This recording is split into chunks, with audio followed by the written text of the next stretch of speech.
Si vous marchez là, et il y a une corde, et que vous prenez les pieds dans la corde, est-ce que quand vous revenez, vous faites attention à la corde?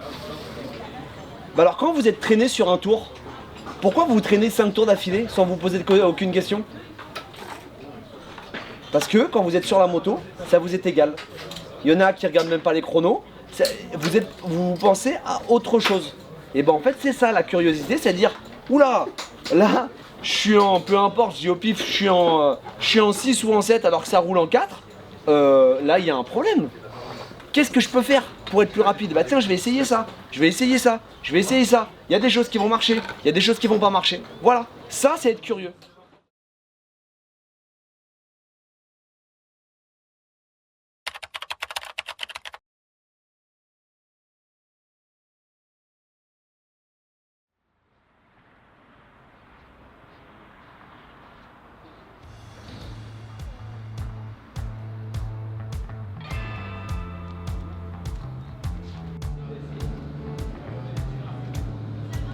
Pour cette avant-dernière étape de la saison, l'AKF 78 s'est rendu à Paris-sous-Braille. Dans ce 5e épisode, place à un thème essentiel, la remise en question. Un point fondamental pour l'académie, particulièrement dans le monde du sport et plus encore en compétition. À 98% du temps, les enfants seront la solution à leurs problèmes. Donc si ils ne savent pas se remettre en question, ils perdront un temps fou et au haut niveau, ils s'en sortiront jamais. Tu n'es jamais assez bon en fait, même quand tu gagnes, si tu ne cherches pas à être meilleur, tu ne progresseras pas. Donc pour ça, ça veut dire est-ce que je suis assez bon dans ce virage 1, est-ce que je suis assez bon dans le virage 2, est-ce que je suis assez bon? Et en fait, même quand tu fais le record de la piste, les meilleurs trouveront toujours quelque chose encore pour progresser. Apprendre à réfléchir à la fin de chaque séance, à faire une introspection personnelle n'est pas chose aisée, alors mieux vaut développer cette habitude dès le plus jeune âge. Plus tôt tu le comprends, que tu es ta propre solution, plus vite tu avanceras dans la vie, dans tes études, dans le sport, dans tout en fait. Si les enfants savent se remettre en question, les enfants sauront devenir des grands pilotes et des grands sportifs parce qu'en fait ils remettront toujours en question et il n'y aura jamais d'acquis. Cette réflexion, c'est aussi se confronter à la réalité. Marius Reissi, pilote 190 et l'un des cadets de l'académie, en est pleinement conscient. Il y a beaucoup de choses à travailler encore sur la mise en place sur le week-end parce que je suis pas le meilleur pour ça non plus. Et aussi, il faut que je me dise qu'il y a toujours plus fort que moi parce que voilà, quand on voit l'Espagnol qui a été là cette saison, on ne peut pas se dire je suis le meilleur. L'exemple à Escourse, il est tombé, il nous a tous rattrapés, facile. Du coup, ça fait un peu mal. C'est là où tu te dis j'ai encore beaucoup à travailler. Aux yeux de ses coachs, un vrai travail a été accompli de son côté, fait de haut, de bas et surtout d'apprentissage. Qu'au début, il avait tellement envie de progresser qu'en fait, il n'avait pas de reconnaissance vis-à-vis de lui-même et de son niveau. Il remettait en question des choses qui étaient acquises. Ça, c'est une perte de temps. Et là, cette année, le cap qu'il a passé, c'est qu'au début, il avait une remise en question trop importante. Ensuite, il a eu une course où il est parti en vrille sur la confiance en lui. Il a cru que tout allait marcher. Il s'est pris, je pense, une bonne claque dans la tête. Et à partir de là, là, en fait, c'est plus le même Marius. En fait. Maintenant, il arrive à prendre les deux, en disant je m'emballe pas, mais en même temps, je continue à travailler, à me remettre en question. Il fait partie de ceux qui ont vraiment passé un cap en termes de précision, d'assiduité et de remise en question sur la moto parce qu'il a réussi à tout focaliser, à tout rassembler pour essayer d'être le plus performant. À un moment donné, c'est ce qu'on essaye de leur faire faire. Et pour le moment, c'est ce qu'il arrive à faire dans son équipe. Comme quoi, aussi dure soit-elle, la remise en question a du bon. Ça fait mal, ça touche à l'ego, ça c'est sûr, mais si je veux m'améliorer, je suis obligé de me remettre en question. Après, quand tu vois les résultats, tu te dis j'ai bien fait. C'est du mal pour un bien. Mais d'après les encadrants, la grande majorité des jeunes manquent de curiosité, une qualité pourtant indispensable pour progresser et se remettre en cause. Pourquoi je stagne? Si je stagne, peut-être que si j'essayais sur la moto par exemple de faire quelque chose différemment, de freiner différemment, d'accélérer différemment, peut-être que ça fonctionnerait. Peut-être que ma préparation physique elle n'est pas suffisante, elle n'est pas appropriée, elle n'est pas optimum. Donc voilà, ça c'est une remise en question que les enfants n'ont pas forcément encore. Pour Swan Périgot, pilote 160, deux aspects entrent en jeu, une certaine réserve vis-à-vis de l'apprentissage et un tempérament plutôt introverti. En fait, je suis curieux, mais je pose pas des questions au coach, je les pose à moi. Je me dis justement comment j'ai fait, est-ce que ça, ou même il y a des fois à mon père quand il est là, parce que je réfléchis souvent le soir. Je pense qu'il faudrait plus que je leur parle, mais j'ose pas trop leur parler, même si je sais qu'ils sont gentils et tout. Et il y a des fois, j'ai du mal à les voir parce que je suis dispersée. Quand on lui dit quelque chose de constructif, où il a besoin de se remettre en question, où il a besoin d'évoluer sur certains points, sa réaction elle est assez neutre, ses retours ils sont assez simples. C'est difficile de voir dans quelle mesure ça l'a impacté, dans quelle mesure il a compris, il va se remettre en question, ou dans quelle mesure ça va au contraire l'éteindre. Mais c'est à nous de remettre en question, et là c'est un bon point par rapport au coach, à nous de trouver les mots, à nous de trouver l'instant. Chaque enfant est différent. Là maintenant on arrive sur la fin. Si à 11 ans, se remettre en question n'est pas aussi simple qu'à 15, Swan a encore du chemin à parcourir, mais commence peu à peu à comprendre les choses. Ouais, même sur la moto, les coachs me le disent souvent, mais en fait, je réfléchis tellement que je pense que je roule pas super vite à cause de ça. Et ça, tu l'as dit au coach ? Non.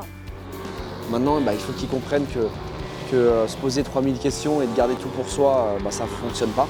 Donc en fait, de s'ouvrir, de prendre des risques, de faire des erreurs. Et en fait, il va y arriver, c'est sûr et certain. Il n'est pas à son niveau aujourd'hui. Et on est persuadé que la seule raison pourquoi il n'est pas à son niveau, c'est parce que lui, il n'a pas encore envie de progresser. Le jour où il va comprendre ça, je pense que ça sera une autre personne. Et on l'a déjà vu. Ce déclic, Victor Lespinasse, passé en 160 cette année, l'a eu cet hiver pendant la trêve. Depuis, il fait partie des plus belles progressions de l'académie cette saison. Dès que j'ai vu que je pouvais être dans le peloton de devant, je me suis énervée et je me suis entraînée. Au-delà de l'entraînement, cela a aussi nécessité une introspection sur plusieurs aspects. Déjà qu'il fallait réfléchir sur la moto. Il fallait pas juste se déconnecter et pas réfléchir, rouler comme un fou. Déjà en sport, il faut beaucoup s'entraîner parce que sinon ça peut pas suivre. Si Victor l'a compris plus tôt que Swan, chacun avance à son rythme, selon son expérience, sa personnalité et son environnement. Le numéro 29 a débloqué quelque chose d'essentiel, une étape qui marque le début d'une vraie montée en puissance. Ça devient un petit bonhomme, un vrai bonhomme avec un vrai caractère, et puis il a mûri. Souvent, quand les petits, on leur dit quoi faire, comment faire, à quel moment le faire, et donc forcément, ils sont guidés. Et puis là, aujourd'hui, j'ai l'impression qu'avec Victor, il commence à comprendre pourquoi on lui demande tout ça, et puis comment justement à réfléchir de lui-même, à devenir un petit peu autonome sur sa préparation, sur son week-end. Donc en fait, tout ce qu'on va lui apporter, ce sera vraiment des choses en plus. Mais gare au piège de ne pas se reposer sur ses lauriers. C'est comme tout, c'est quand tu fais des bonnes choses, tu te relâches.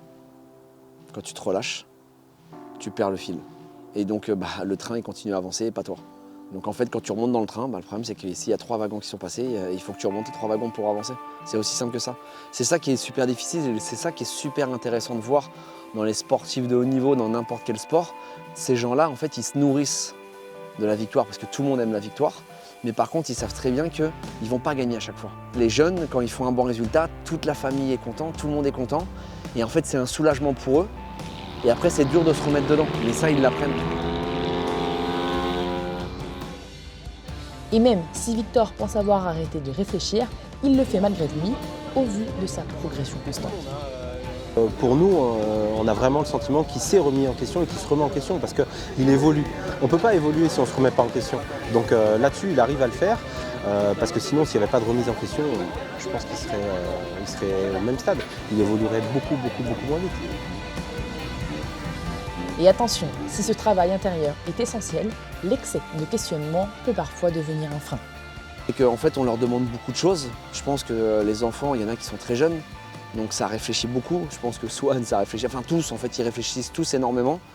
Et à un moment donné, je pense que c'est possible aussi de se perdre sur la réflexion et d'en oublier en fait le principe. C'est d'attaquer quoi, c'est d'être à la limite. ils en oublient ça. Tel à demain, tu dis aux gamins, tu dis ouais, mais attends, est-ce que tu as perdu l'avant, est-ce que tu as perdu l'arrière? Ils vont dire bah non, bah donc. Donc ça veut dire que tu as la marge? Bah oui. Donc en fait, faut pas se poser de questions comme ça. Tu as d'autres choses à poser à ce que tu Alors comme dans tout dans le sport, c'est une question surtout d'équilibre. Il faut qu'ils arrivent à attaquer. Et on en a beaucoup qui attaquent et qui pensent qu'à attaquer. Et il y en a beaucoup qui réfléchissent trop. Et puis ceux qui vont mieux s'en sortir, c'est ceux qui vont arriver à faire les deux en même temps en fait. Mais ça c'est la maturité, c'est vraiment le fait de grandir et d'avoir ces discours tout au long de son apprentissage. Alors que la première journée s'achève, c'est au tour des coachs de trouver les mots justes, ceux qui plantent des graines dans l'esprit de chaque pilote, prête à germer pendant la nuit. Tout ce qu'on vous a demandé, il n'y a rien qu'à bouger.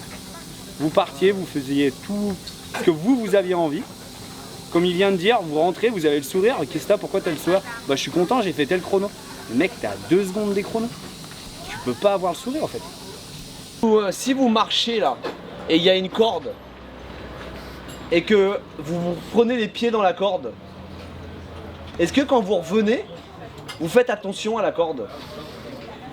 Bah alors quand vous êtes traîné sur un tour, pourquoi vous traînez 5 tours d'affilée sans vous poser aucune question? Parce que quand vous êtes sur la moto, ça vous est égal. Il y en a qui regardent même pas les chronos, vous pensez à autre chose. Et ben en fait c'est ça la curiosité, c'est à dire, oula, là, je suis en, peu importe, je dis au pif, je suis en 6 ou en 7 alors que ça roule en 4, là il y a un problème. Qu'est-ce que je peux faire pour être plus rapide? Bah tiens, je vais essayer ça, je vais essayer ça, je vais essayer ça. Il y a des choses qui vont marcher, il y a des choses qui vont pas marcher. Voilà, ça c'est être curieux. Et si vous gagnez des courses, si vous êtes champion, ça sera super. Mais franchement, moi je préférerais que par rapport à l'attitude que vous avez aujourd'hui, que vous ne le soyez pas, parce que pour moi, c'est pas ça être champion. Être champion, c'est avoir de la rigueur, c'est essayer de travailler, c'est de se remettre en question et c'est surtout avoir l'envie de gagner. Mais l'envie de gagner, c'est pas dire j'ai envie de gagner. L'envie de gagner, en fait, le seul moment où elle se voit quand vous êtes sur la piste.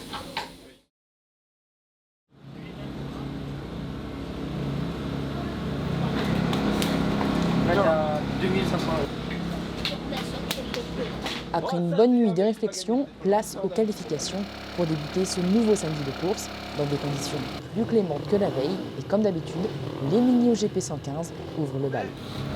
Comme il a plu hier, vous faites un check au premier tour et si tout va bien, feu.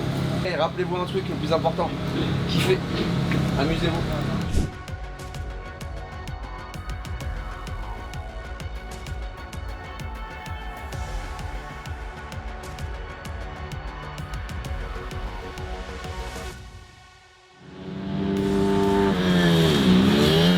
Aucun pilote de l'académie n'est parvenu à décrocher la pole position. Le plus rapide est Thomas Nori qui se qualifie en 3e place. Ses coéquipiers suivent avec Forêt 4e et Bernardo 5e. Mais si la piste, ça glisse au début de séance, c'est normal. C'est parce que la piste, elle est pas bonne. Il faut rouler pour sortir le million. Ok? Tu sors là-bas et c'est pareil. Ok? Allez, amusez-vous les gars. En 160, Swan détient le 16e temps à l'issue de 2 séances chrono. Victor partira lui en 2e ligne, plus précisément en 4e position. Le plus rapide sur le circuit Jean-Brun est Léandre Martinez qui part en pole. Du côté du groupe des 190, Marius Racing signe sa 2e qualification en première ligne cette saison avec une solide 2e place. La pole revient à Adam Trojanowski, impérial sur ce tracé. Good job mec. Franchement, belle séance.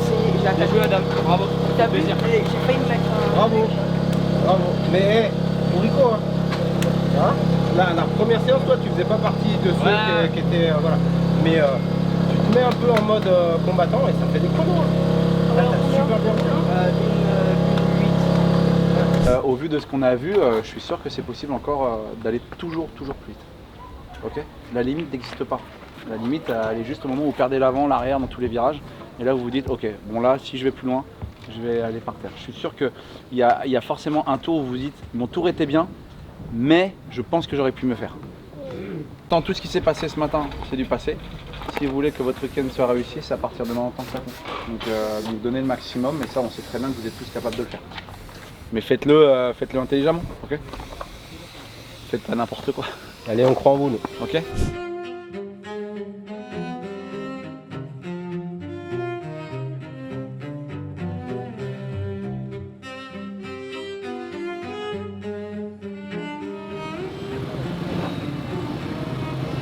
Ça va être les plus importants, d'accord? Je te rappelle, dès que les 3-4 premiers tours, tu vas galérer, parce que c'est pas ton point fort, mais après tu lâches rien, ok? C'est là, tu t'accroches.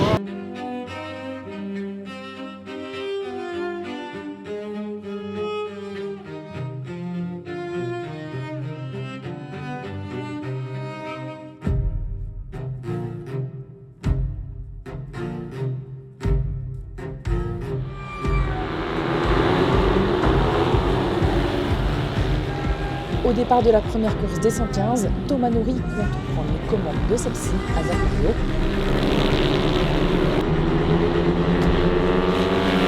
Le Réunionnais y parvient dans le deuxième tour. Se dessine un groupe de 5 pilotes aux avant-postes avec Roméo Florent qui ferme la marche.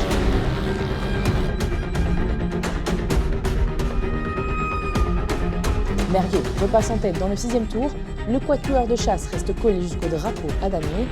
Nourry y étant la moindre opportunité de passer.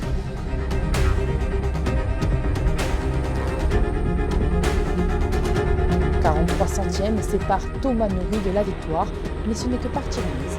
Forêt finit 5e.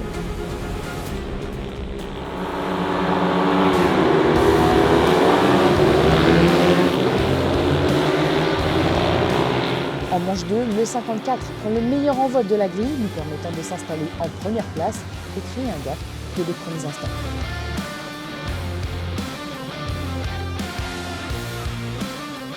Derrière, Forêt et Bernardo se placent respectivement 4e et 6e la majeure partie de la course. Pendant que Nourry creuse l'écart en tête, Forêt tente de rester au contact du groupe devant lui pour jouer le podium en vain.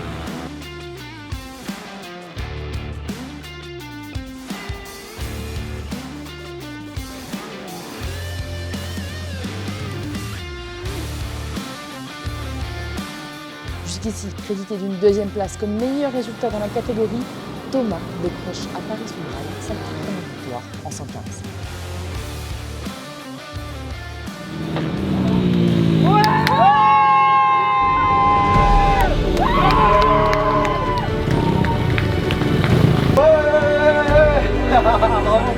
Bravo mec, bravo, t'es content? Tu m'as vu pas noter ou pas? Ah cool. Garde-toi mec, tu vois ça paye le boulot. Good job.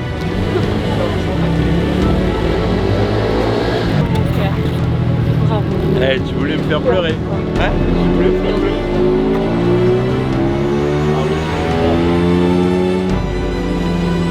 C'était trop beau, c'était trop beau. Magnifique. Pour les autres pilotes de la catégorie, Forêt fait 5e en course 1 et Bernardo 6e. La manche suivante, Bernardo rentre dans le top 5 et Forêt termine à la 6e position. Au classement général, le 78 perd la première place après un week-end difficile au profit de Merriot.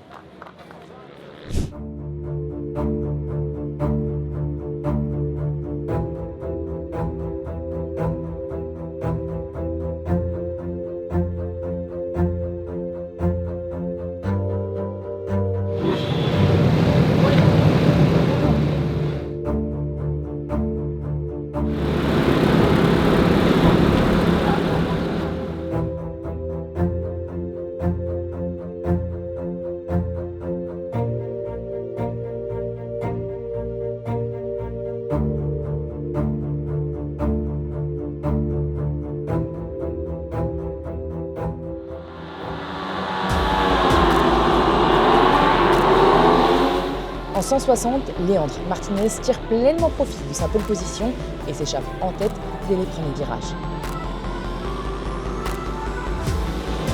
Swan, de son côté, perd 2 places au départ et se retrouve dans la roue de son coéquipier Karel Doucet. La course de Victor prend fin prématurément, parti trop large, il chute dans la courbe rapide dans le deuxième tour. Antoine double 64 et part à l'assaut du groupe devant lui pour tenter de se rapprocher du top 10. Malgré plusieurs dépassements, Périgot doit se contenter de la 14e position à l'arrivée. Intouchable, Léandre Martinez s'impose avec plus de 3 secondes 5 d'avance, survolant la course de bout en bout. Resté spectateur lors de cette première manche, non sans déception, Victor s'illustre pleinement dans la deuxième.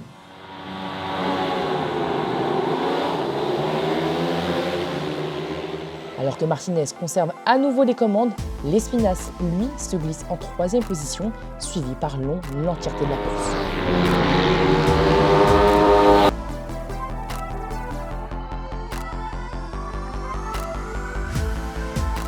Le scénario est similaire pour Périgot.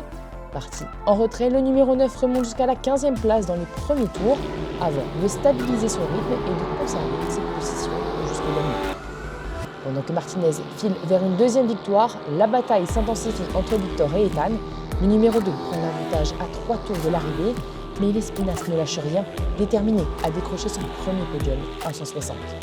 Il échoue finalement au pied de celui-ci, une grande déception pour le numéro 29, mais qui nourrira une soif de revanche et naturellement de réflexion. Mais tu viens de faire une super course. C'est horrible, je le sais. T'as vu tes chronos? Mais là, tu viens de te battre. Tu t'es super bien battu. Allez. C'est dur, souffle un bon coup, pleure un bon coup, mais t'as fait une super course. Allez, mon gars. C'est comme ça que ça marche. À propos des résultats des autres pilotes de l'académie, Legrand fait 2 en manche 1, Long est 4e, Grondin est lui 6e, enfin Doucet termine 15e. La course suivante, même place pour Legrand et Grondin, Doucet est quant à lui 18e. Legrand conserve la première place du championnat, la prochaine manche à Alès sera décisive pour Martinez et Long, seuls le premier et le deuxième pouvant se qualifier pour la finale mini-GP à Valence.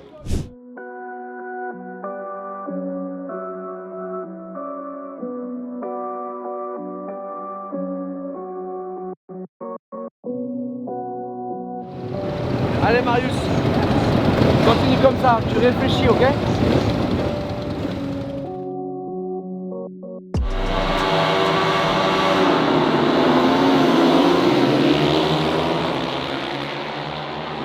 Terminons ce 5e épisode avec les 190 où Adam Trojanowski prend son envol dès les premiers instants de la course et ne sera jamais rattrapé.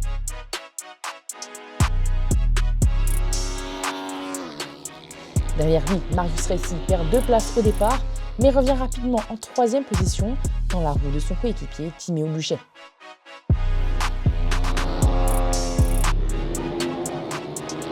Le 60 met la pression sur le 18 l'intégralité de la manche, espérant récupérer sa 2e place. Alors que Trojanowski s'impose sans trembler sur le circuit de Paul Brun, dans l'Allier, seulement 9 centièmes séparent Marius de Timéo. Le 60 se contente donc de la 3e marche du podium. En deuxième manche, Trojanowski confirme une nouvelle fois son statut de leader en prenant le large dès les premiers tours. Le vrai spectacle se joue juste derrière. Récy, Meyer et Buchet se livrent une bataille serrée. Et si le 18 mène la majorité des débats, la lutte entre les 3 pilotes est intense et indécise. À quelques tours de l'arrivée, difficile de prédire l'ordre du podium, c'est finalement Buchet et Récy qui s'en emparent, laissant Meyer au pied de la boîte en 4e position. Mais le grand vainqueur de cette deuxième course est bel et bien Trojanowski qui signe sa 2e victoire de la saison.